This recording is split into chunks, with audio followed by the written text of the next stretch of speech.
Colors are everywhere. Our ability to see what we've evolved to see can go quite underappreciated, considering how much we had to rely on it to get to where we are today. Most animals can attribute their sense of smell as their strongest sense. It is quite undeniable that colors can be linked to certain emotions and themes. Reacting to colors is a very basic response, but such visual stimuli can provoke many different feelings and thoughts. Colors affect our psychology in a variety of different ways, and today I'm going to tell you why the color red is much more significant of a color than one might think. So, red is the color of energy, passion, and action. More or less, it is a color of extremes. Red evokes strong feelings of emotion on both sides of the spectrum. At its most positive, it can represent, sexual energy, like this sexy red lipstick here. And at its worst, it can represent anger and aggression. A commonality here lies that the color is very stimulating at its essence. It is the most attention-getting color of them all. It demands that you take notice, alerting you to danger. This is why we have red stop signs and red traffic lights. It's literally a universal color of attention. Another good example is when you're taking a loss. Hence this red arrow here telling you when you're trading stocks, hey, pay attention, you're losing money. By being so attention-getting, red can speed up our heart rate, which in turn can increase blood flow and body temperature, giving you a more on-edge feeling. Being on high alert stimulates the adrenal gland, making us more prone to take action and giving us more energy, that fight or flight response. Keeping all of this in mind, one could argue that red could be a physical stimulant. But after doing a little more digging, the reasons the color red attracts our attention so much could have been fundamental to our evolution. Red stimulates our senses of smell and taste, making us more sensitive to our environments. According to an article on The Atlantic by James Higham, over time, primates became less reliant on smell and more reliant on vision. We lost our snouts, our eyes moved forward to the front of our faces, closer together, and this allowed us to judge distances and depth perception much better.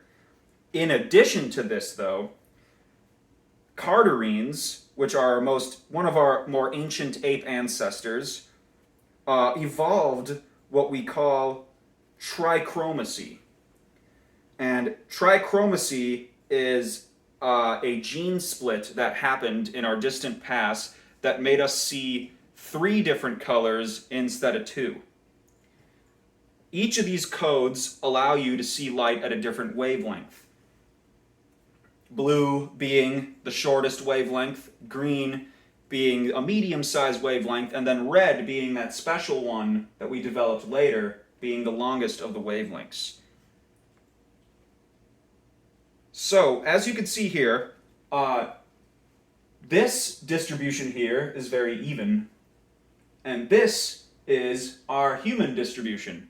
So the reason why this would be perfect is because it's set for a digital camera, so it's supposed to input all the wavelengths at the same proximity. But humans here, as you can tell, our green and red wave here are very close together. So the reason why they are like this is because there's very many evolutionary advantages to this distribution. With the cones being so close together, it makes us particularly good at distinguishing between shades of red and pink, orange, and all those derivatives of red, and how we can differentiate it from green. This is very particular because it was crucial for our abilities to recognize the ripening of fruit, for instance, which varies completely in color, but they're always, a shade of red. And fruit was crucial to our diets for millions of years, so our ability to comprehend different shades of red probably made us extremely attentive towards that. Another possible explanation for this close distribution here is that it could have been social cues. So many primates will use red parts of their body to express emotions, like their red noses or red chests in monkeys. And specifically, humans, we indicate a lot of our emotions through, color changes in our face relating to blood flow.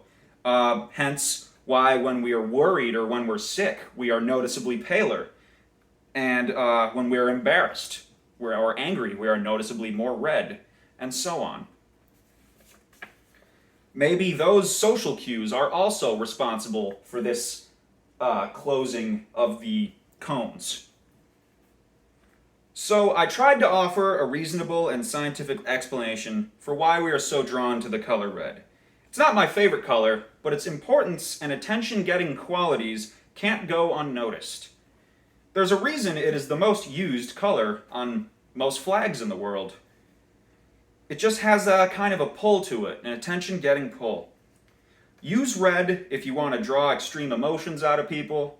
Use red if you want to signify alertness or to get people's attention. And in general, use red just because people are naturally drawn to it.